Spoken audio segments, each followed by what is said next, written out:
बिस्मिल्लाहिर्रहमानिर्रहीम, अस्सलाम वालेकुम। खेलों की खबरों पर तबसरा और तस्वीरों से जो स्कोर के एक और प्रोग्राम के साथ सैयद याह्या हुसैनी आपकी खिदमत में हाजिर है। पाकिस्तान क्रिकेट बोर्ड की सिलेक्शन कमेटी ने श्रीलंका के दौरे में 3 T20 मैचों की सीरीज़ के लिए 15 अरकान पर मुश्तमिल टीम पाकिस्तान का ऐलान कर दिया है, जिसकी क़यादत ऑलराउंडर सलमान अली आगा करेंगे।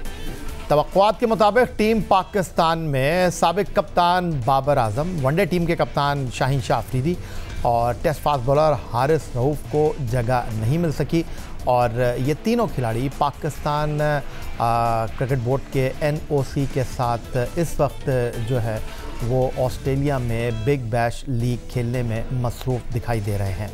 उधर दूसरी जानिब इत्तलात ये थी कि पाकिस्तान टीम में 3 नौजवान खिलाड़ी जिन्होंने कतर में होने वाले rising star Asia cup cricket tournament में टीम पाकिस्तान की जीत में अहम किरदार अदा किया, मास सदाकत, अहमद दानियाल और सुफियान मुकीम, उनको दौरा श्रीलंका में अहम और तजुर्बेकार खिलाड़ियों की अदम मौजूदगी में मौका मिल सकेगा।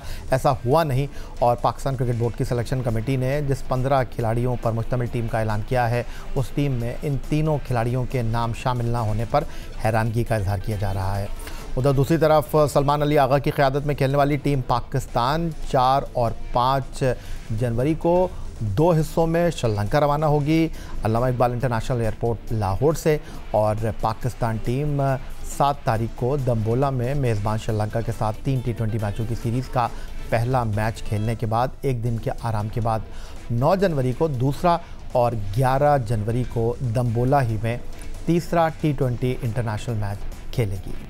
पाकिस्तान क्रिकेट बोर्ड की सिलेक्शन कमेटी ने श्रीलंका के दौरे के लिए 15 अरकान पर मुश्तमिल टीम का ऐलान कर दिया है। टीम के हवाले से गुफ्तगू के लिए लाहौर से वीडियो लिंक पर हमारे साथ मौजूद हैं टेस्ट ओपनर अहमद शहजाद। खुश आमदीद कहेंगे आपको। और अहमद, टीम में तवक्कुआत के ऐन मुताबिक शामिल किया गया है साबिक कप्तान टेस्ट ऑलराउंडर शादाब खान को। पहले उनका इंटरनेशनल करियर T20 क्रिकेट में पाकिस्तान के लिए देख लेते हैं। 1 जून 2025 को लाहौर में बांग्लादेश के ख़िलाफ़ वो आखिरी मरतबा पाकिस्तान के लिए T20 इंटरनेशनल मैच खेले थे। और अगर उनके इंटरनेशनल T20 करियर पर मैं एक निगाह डालूँ तो शादाब खान, जो माजी में पाकिस्तान टीम की क़यादत के फ़राइज़ अंजाम दे चुके हैं, 112 मैचों में 792 रन उनके क्रेडिट पर हैं 18 की औसत से, और 7.37 के इकॉनमी रेट के साथ उन्होंने 112 खिलाड़ियों को आउट किया है। जी देखिए, हमें अगर आप अपने 1 साल से शो निकाल कर देखेंगे 6 महीने से, तो हमें पता था शादाब खान को पूरी लाने की कोशिश की जा रही है और इसमें शादाब का कसूर नहीं है। बिल्कुल ये ना उन्हें सोचना चाहिए ना किसी और को सोचना चाहिए। वो तो एक प्लेयर है और हर प्लेयर खेलना चाहता है। हाँ जी, हमने बोला था कि आपका जो कोच है वो नहीं होना चाहिए उस जगह से जो कि फ्रेंचाइज की टीम हो, अदरवाइज यही फिर आपका एक सिलेक्टर भी जो है वो बैठा हुआ है। तो ये कॉन्फ्लिक्ट ऑफ इंटरेस्ट है और ये होना ही था और ये पाकिस्तान में अब मामूल की बात हो गई है।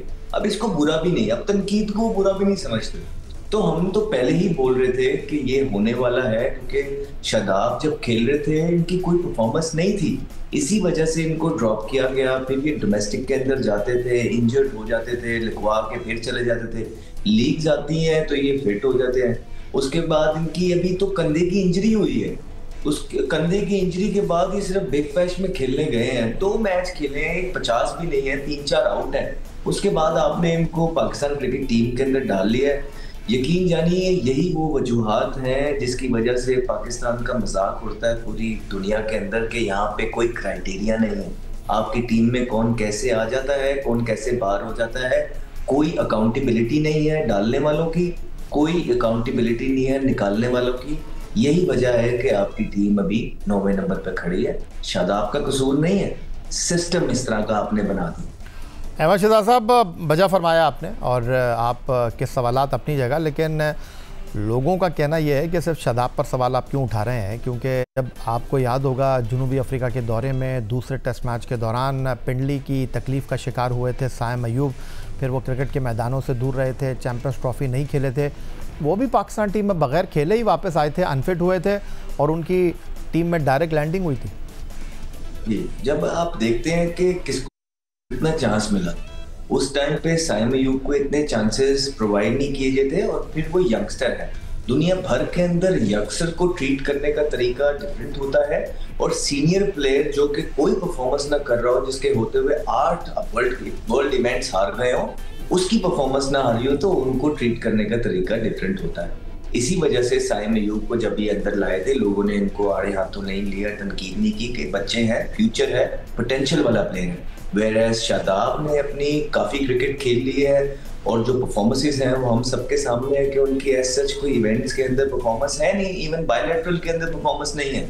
तो एटलीस्ट अगर आपने उनको वापस लाना है, कोई डोमेस्टिक में टॉप करें, कोई टॉप विकेट टेकर बने, कोई 4 डे का पूरा सीजन खेल के वहां पे 50-60 आउट करें, इस तरह वो वापस आएंगे तो कोई भी तनकीद नहीं करेगा।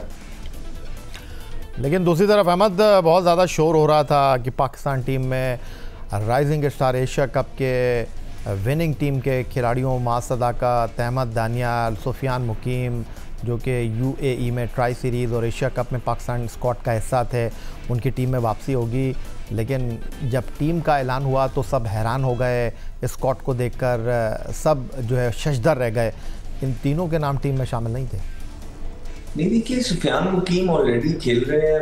अब आपने शादाब को जब फिट करना था तो फैसल अकरम ने और सुफियान मुकीम ने निकलना है। मुझे अभी भी लगता है फैसल अकरम ज्यादा डिसेंट बॉलर है, लेकिन बस अपने अपने हिसाब किताब है, जिसको जो पसंद आए, लॉबी सिस्टम है। और वो जो पाकिस्तान के साथ लगाए में देखे ना, पूरा पाकिस्तान तो क्रिकेट बोर्ड में भर ली है, लोगों की तनख्वाहें चल रही हैं, 50-50, 60-60 लाख तनख्वाहें ले रहे हैं, काम कोई है नहीं। ठीक है, किसी को दिल करते हैं तो रेड बोर्ड का कोच लगा देते हैं, किसी को दिल करता है तो हटा देते हैं। तो बहुत सारी चीजें हो गई हुई है। ये शादाब कोई पहले इंसान नहीं जो आए हैं, ये बाबर को भी यूं ही लेके आए हैं, इससे पहले भी यूं ही कर रहे हैं। तो फिर इसी वजह, यही तो वजह है अब इन प्लेयर्स को कोई कुछ नहीं कहेगा। आगे इवेंट आने लगा है, पीसीबी की हिकमत अमलियों पे, प्रोसेस पे तनकीद होगी इस दफा। और हमारी तो यही दुआ है कि जो पाकिस्तान क्रिकेट बोर्ड ये डिसीजन ले रहा है ये काम करे।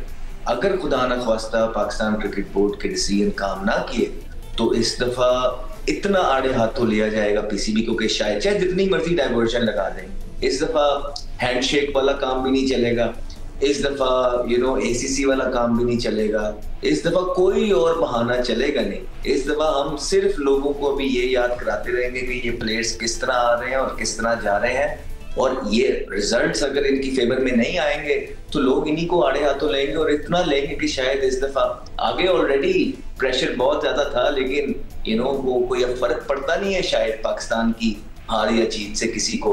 तो वो पहले ये होता था कि थोड़ा सा प्रेशर पड़ता था तो आपको तब्दीलियां देखने को मिलती थी क्रिकेट बोर्ड के अंदर भी, सिलेक्शन कमेटी में, टीम के अंदर। अब नहीं रहा। ये पिछले 1.5-2-2.5 साल से आप क्रिकेट देख लें कि कितनी तनकीद हुई और किस किस तरह के डिसीजंस हो रहे हैं, लेकिन वो जो डिसीजन मेकर्स हैं उनको टस से मस नहीं हो रहे और उनको लगता है शायद यही राइट वे फॉरवर्ड है। सो एक और इवेंट आ गया, let's see how it goes. लेकिन अहमद, अगर दूसरी तरफ देखें तो एक सीनियर प्लेयर की हैसियत से इस साल 5 T20 निकले Shadab Khan as a vice captain, फिर होम ग्राउंड पर अगेंस्ट बांग्लादेश 3 T20 मैच वो लाहौर में खेले। तो प्लेइंग 11 में तो वो थे, 8 मैचों में कंधे की इंजरी का शिकार हुए, सर्जरी हुई। तो अब अगर वो टीम में वापस आ रहे हैं तो क्या पाकिस्तान क्रिकेट बोर्ड की पॉलिसियों को तनकीद का निशाना बनाना, क्या शादाब खान को टीम में लेकर आने के तरीक़ाकार पर सवाल उठाना, क्रिकेट बोर्ड के ऊपर उंगली उठाना, आपका ख्याल है कि सिर्फ एक शादाब खान का टीम में आना, उनको किस प्रोसेस से, फिर मैं ये जानना चाहता हूँ, टीम में वापस आना चाहिए था? एक प्लेयर जो कि 8 मुसलसल T20 खेला इस साल की शुरुआत में, इंजर्ड हुआ तो टीम से बाहर हुआ, अब फिट हो गया तो टीम में आ रहा है। जब ये पीछे टीम के अंदर आए थे, जो मैचेस आप गिनवा रहे हैं, ये कौन सी परफॉर्मेंस करके आए? कोई परफॉर्मेंस नहीं थी अहमद, और उस वक्त पर भी लोगों ने सवाल किया था कि ये पाकिस्तान टीम के अगले कप्तान बन रहे हैं। लेकिन वो 8 मैच खेले और 5 मैच तो माइक हेसन कोच नहीं थे, 5 मैच में तो 3 मैचों में हेसन कोच थे। नहीं, तो हम तो तब भी तनकीद ही कर रहे थे कि कौन सी परफॉर्मेंस से आप इनको कप्तान बना रहे हैं और वापस लेके आए हैं। फिर जब इंजरी होती है दूसरे लोगों को आपने सेट होने का टाइम ही नहीं दिया। यही जो है पहले होता रहा कि इब्रार को आपने वर्ल्ड कप से बाहर बिठा के रखा, जैसे ही इब्रार को आपने वर्ल्ड कप के बाद डाला वो वर्ल्ड रैंकिंग में नंबर 2 के बॉलर बन गए।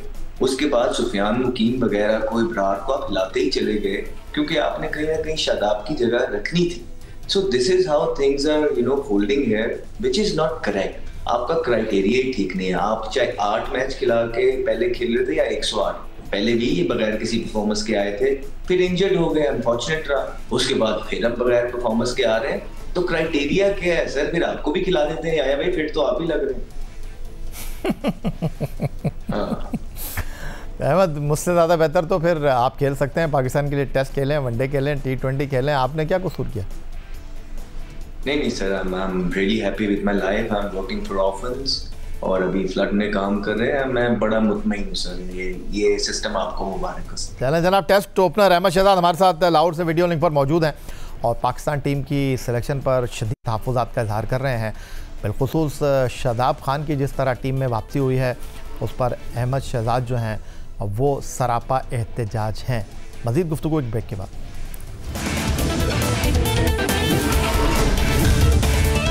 दौरा श्रीलंका के लिए पाकिस्तान की जिस 15 रुकनी टीम का ऐलान किया है, जिसके कप्तान सलमान अली आगा हैं, टीम में वो नौजवान खिलाड़ी जिन्होंने बैनुल-अक़वामी सतह पर पाकिस्तान शाहीन्स के लिए उम्दा कारकर्दगी का मुज़ाहरा किया, वो टीम में जगह बनाने में नाकाम रहे हैं। अगरचे chairman Pakistan cricket board Syed Mohsin Raza Naqvi ये कहते हैं कि अंडर 19 सतह पर पाकिस्तान शाहीन्स की सतह पर उभरने वाले उम्दा कारकर्दगी का मुज़ाहरा करने वाले खिलाड़ियों को हम ज़्यादा से ज़्यादा मौक़े फ़राहम करना चाहते हैं, लेकिन दौरा श्रीलंका के लिए जो टीम ऐलान की गई है उसमें ऐसा कुछ दिखाई दे नहीं रहा और परफॉर्मर जो हैं वो आउट हैं और वो खिलाड़ी जो बैनुल-अक़वामी लीग में स्ट्रगल करते हुए हमें दिखाई दे रहे हैं वो टीम का हिस्सा हैं। डेजर्ट वाइपर के लिए IL T20 लीग जो कि शारजा, अबू धाबी और दुबई में जारी है, वहाँ नसीम शाह को टीम से बाहर बिठाया जा रहा है।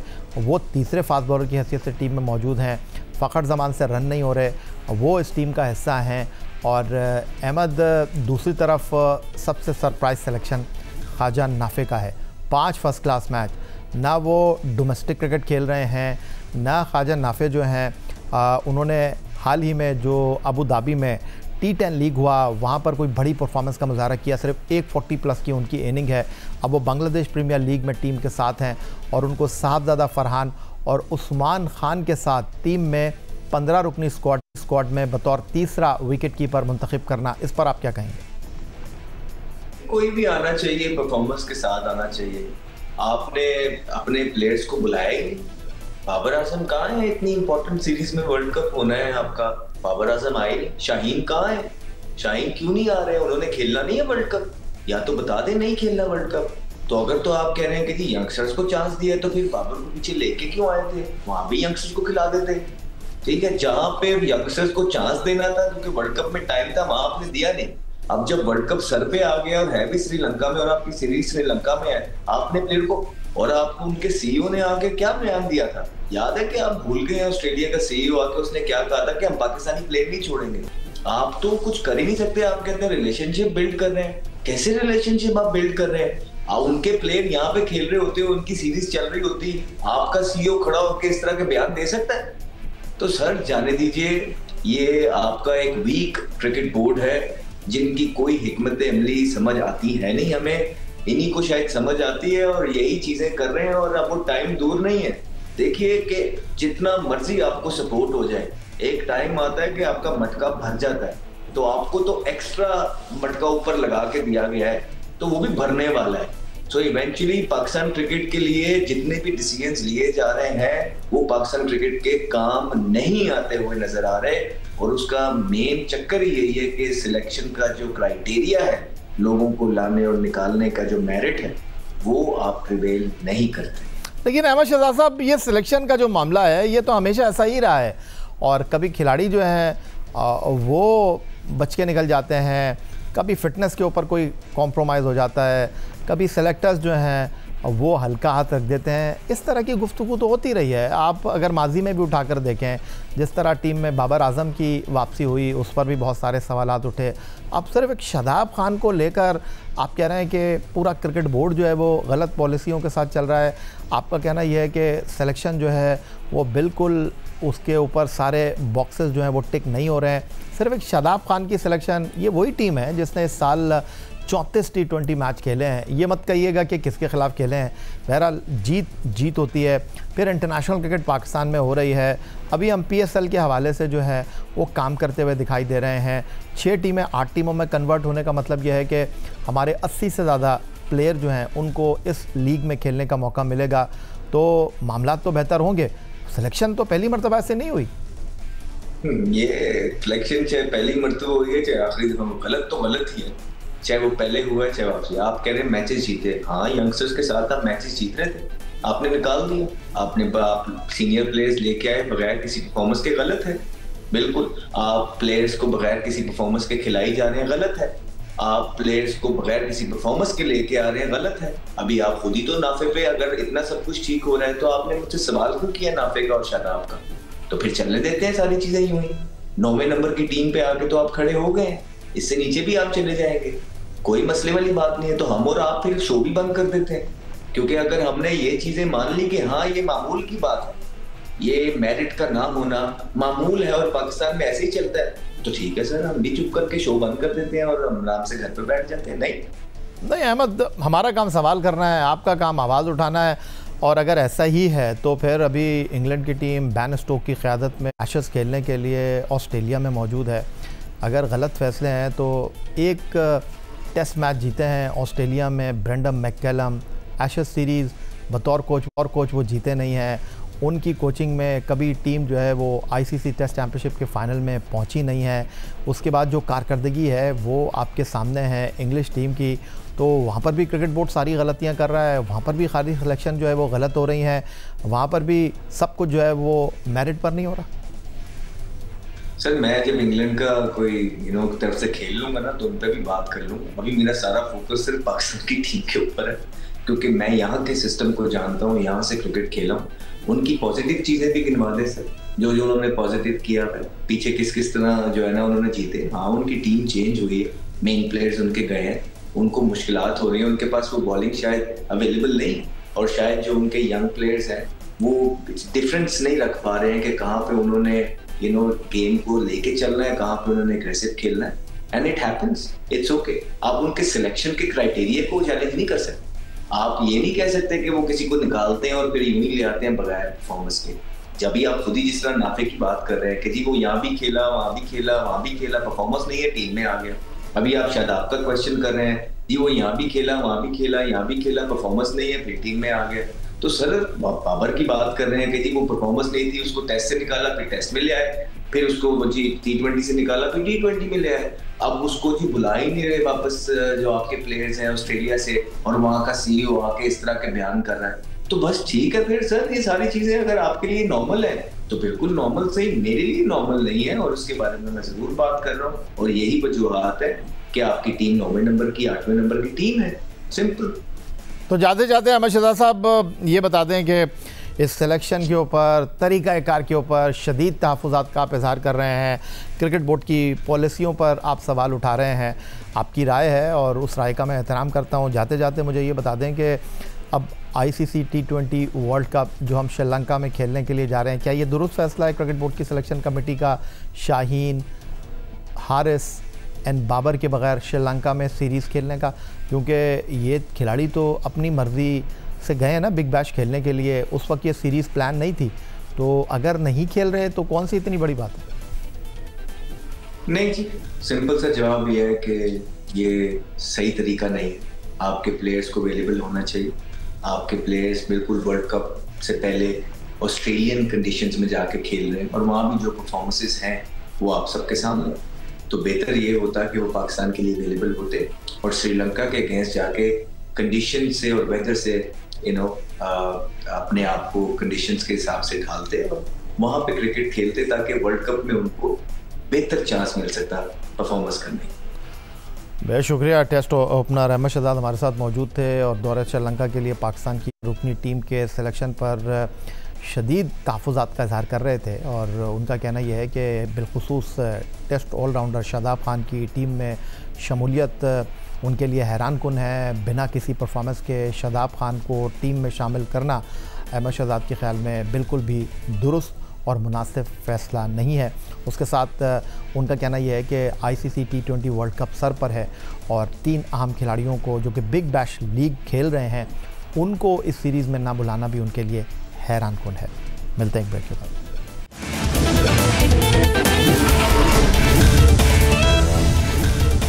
कायद-ए-आज़म ट्रॉफ़ी 2025 10 टीमों के इवेंट में कराची ब्लूज़ का फाइनल में दिफाई चैंपियन सियालकोट के साथ कदाफ़ी स्टेडियम लाहौर में मुकाबला हुआ और सऊद शकील की क़यादत में कराची ब्लूज़ की टीम जो है वो चैम्पियन बनकर सामने आई और सियालकोट की टीम को, जिसको उसामा मीर लीड कर रहे थे, नाकामी से 2-4 किया।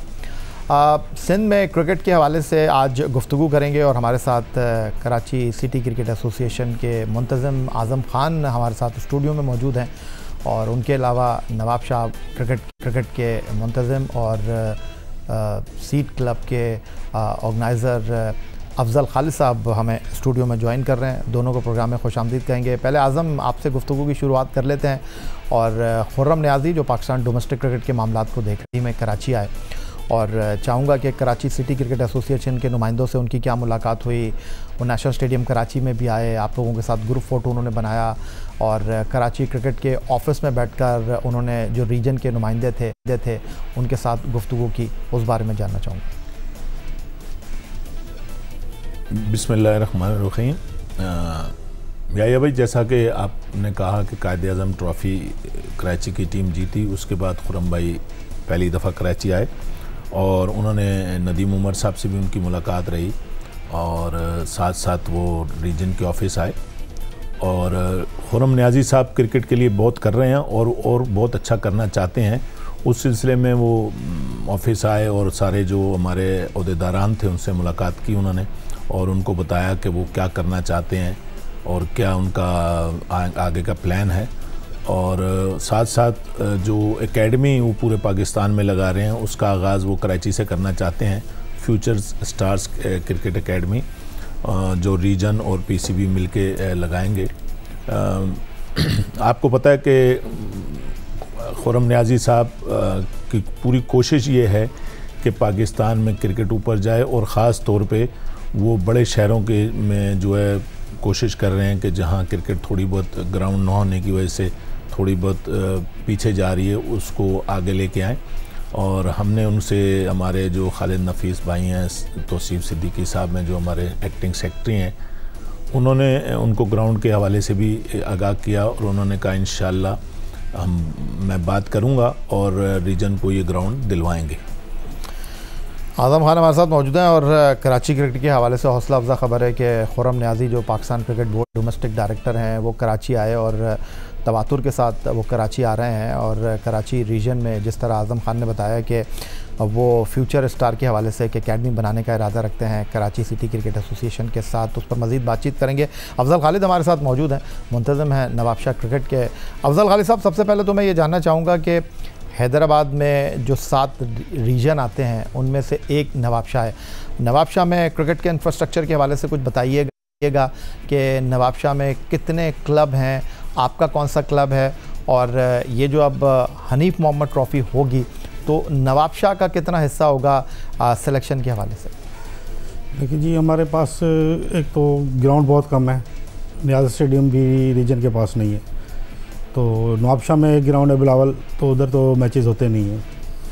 तो हनीफ मोहम्मद ट्रॉफ़ी में ज़्यादा से ज़्यादा नवाब शाह के 2 या 3 प्लेयर खेलते हैं और हैदराबाद रीजन है हमारा, तो उस हिसाब से फिर हमारी जो क्वालिटी ऑफ क्रिकेट है एक तो सीज़नली है कि ज़्यादातर हम लोग सीज़न में खेलते हैं, तो गर्मी होने की वजह से क्रिकेट ज़्यादा नहीं हो रही हमारे पास, तो इसके लिए हमें ग्राउंड्स चाहिए। जैसे कि नियाज़ स्टेडियम है, वहाँ पे एक भी मैच नहीं होता, रीजन का भी नहीं होता, ना डिस्ट्रिक्ट का होता है। फिर उसके बाद मेरे हैदराबाद से तकरीबन 30 किलोमीटर बाहर जाके खेलना पड़ता है और मीरपुर खास का ग्राउंड भी नहीं है हमारे पास, वो भी ख़त्म हुआ है, तबाह हाल है, तो ग्राउंड की कमी है, इंफ्रास्ट्रक्चर की कमी है। लेकिन आपकी तरफ से काशिफ भट्टी आए नवाब शाह से, उन्होंने पाकिस्तान टीम के साथ भी टूर किया, अभी कायद-ए-आज़म ट्रॉफ़ी में वो कराची ब्लूज़ के लिए खेले, बड़ी उम्दा उन्होंने कारकर्दगी का मुजाहरा किया। तो काशिफ भट्टी के बाद और कौन सा ऐसा खिलाड़ी है जो नवाब शाह से उभर कर सामने आया? काशिफ भट्टी के बाद भी एक लड़का लेग स्पिनर है जवाद भट्टी, वो काफ़ी अच्छा टॉप किया उसने हनीफ मोहम्मद ट्रॉफ़ी में, तो जवाद भट्टी हैं अभी। और जूनियर्स में अबू ज़र है, फिर बासित जमाली है, इसके अलावा फरहाद है, ये लोग हैं जो अंडर 19 से भी ऊपर आ रहे हैं। आज़म खान साहब, वापस आपकी तरफ आ जाता हूँ और जानने की ये कोशिश करूँगा कि बराह रास्त खुर्रम नियाज़ी का कराची सिटी क्रिकेट एसोसिएशन के जो 7 जोन हैं उनके नुमाइंदों के साथ बातचीत करने का कोई फ़ायदा? क्योंकि जो सबसे बड़ा मसला है इस वक्त कराची का, वो ground Karachi city cricket association के पास है नहीं, और आपके जो मुख्तलिफ़ क्लब हैं 7 जोन में, उनको सैटरडे और संडे को मैच खेलने के लिए ग्राउंड नहीं मिलते क्योंकि वो मल्टी नेशनल कंपनियों के पास होते हैं, और आपके जो क्लब हैं वो मैदानों का इंतज़ार करते हैं।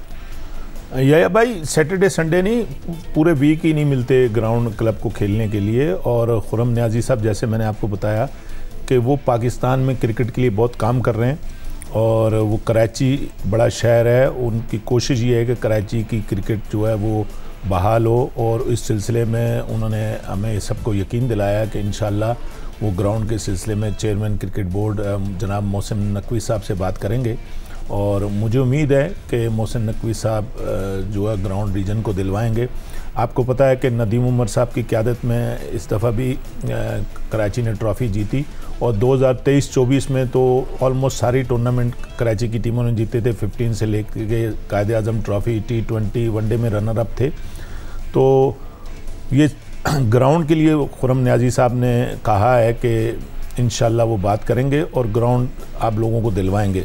खुरम नियाज़ी साहब का विज़न जो है वो पाकिस्तान की क्रिकेट के लिए बहुत ज़बरदस्त है, और उन्होंने जो वो करना चाहते हैं वो हमारे जोनल ऑफिशियल्स के साथ शेयर किया। आज़म खान साहब, कराची के जो 7 जोन हैं, यहाँ कितने क्लब इस वक्त एक्टिव हैं, और कितने ग्राउंड इस वक्त कराची सिटी क्रिकेट एसोसिएशन के पास हैं सिवाय KCCA क्रिकेट स्टेडियम के? लेकिन जी कराची के अंदर कोई 300 क्लब हैं, 300 के करीब क्लब हैं, और ग्राउंड सिर्फ एक। सबसे ज़्यादा क्लब किस जोन में? जोन 4 के अंदर हैं, 46 आई थिंक वहाँ हैं।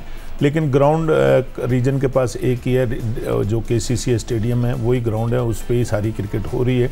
दूसरे ग्राउंड्स पे तो खेलने के मौके फराहम नहीं होते खिलाड़ियों को, जिसकी वजह से पिछले दिनों आपको पता है कि कराची की टीमें जो वो हार गई थी, तो उस पर बड़ा वावेला मचा था, और वो मेन वजह ये थी कि ग्राउंड ना होने की वजह से खिलाड़ियों को क्रिकेट खेलने के मौके नहीं मिल रहे।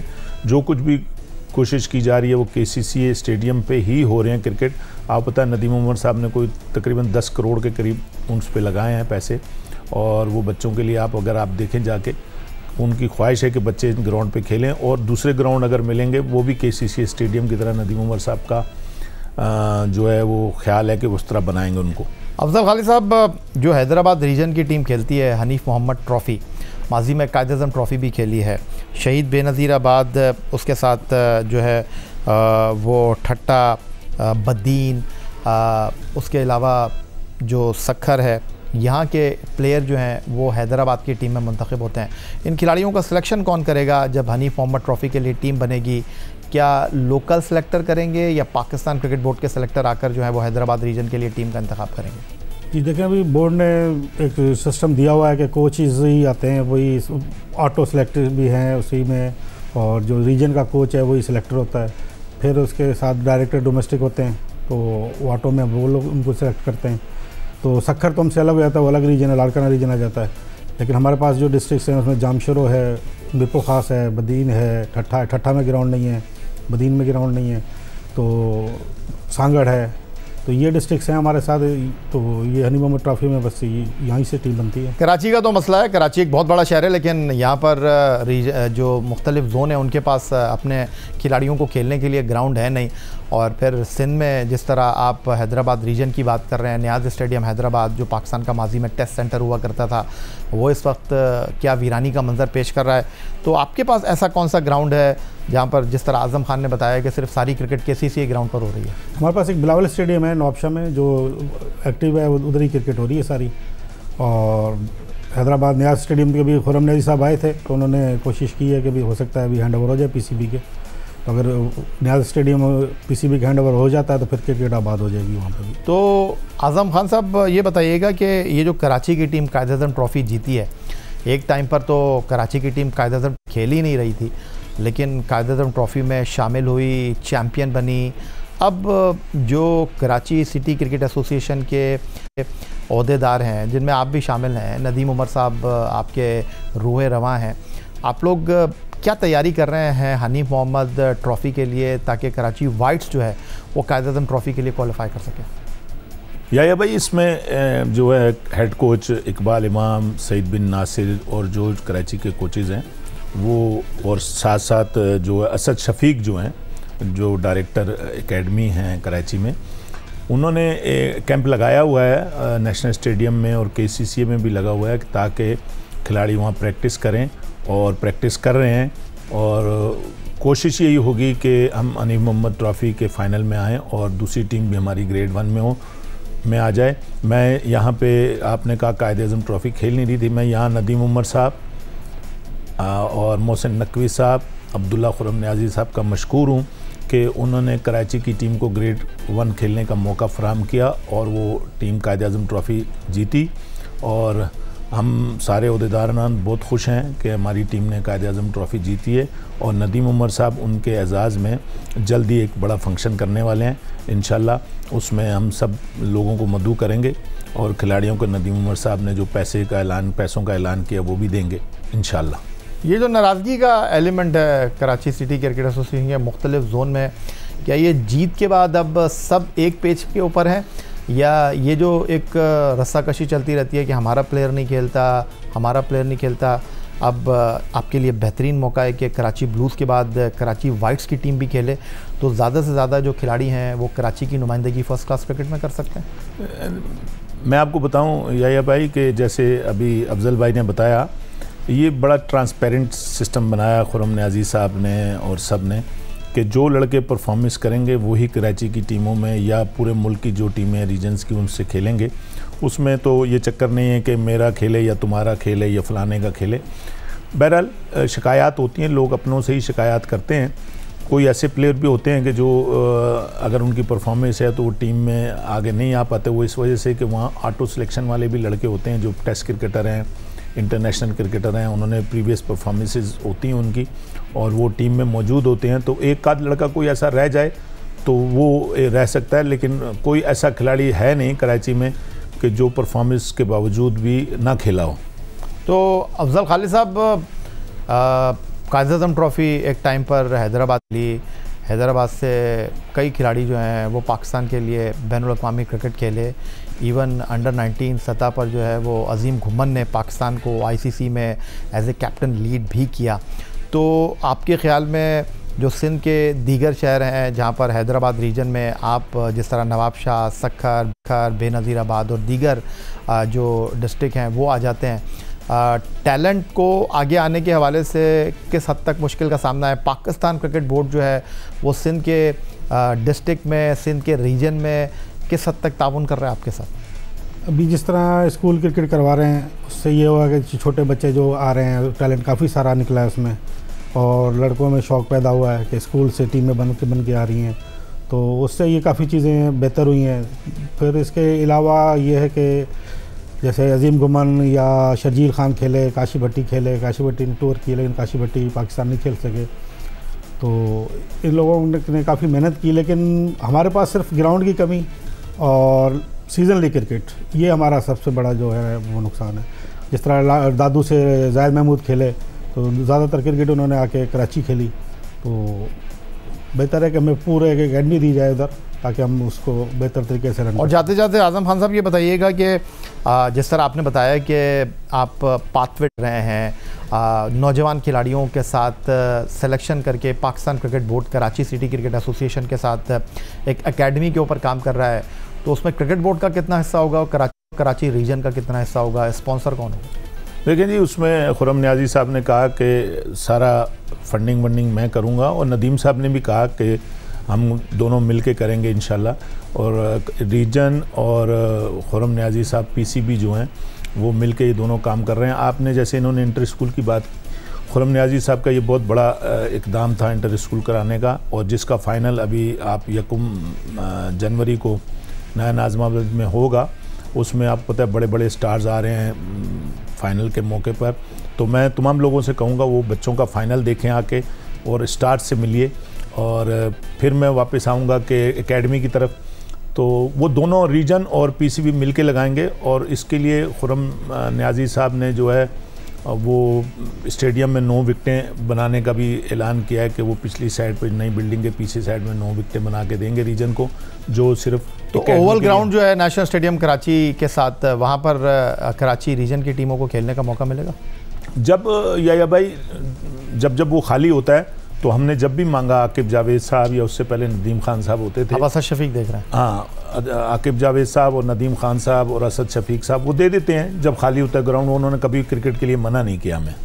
बहुत शुक्रिया आपका। आज़म खान हमारे साथ मौजूद थे और अफजल खालिद, नवाब शाह क्रिकेट के कोऑर्डिनेटर। गुफ्तगू आपने सुनी सिंध के क्रिकेट मसान के क्रिकेट के जो मामलात हैं उनके हवाले से गुफ्तगू की।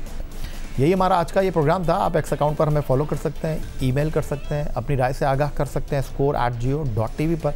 इस दुआ, इस उम्मीद, इस तवक्को के साथ कि पाकिस्तान में खेल और खिलाड़ी तरक्की करते रहें, सैयद याह्या हुसैनी को स्कोर की पूरी टीम के साथ अगले प्रोग्राम तक के लिए इजाज़त दीजिए। अल्लाह हाफ़िज़।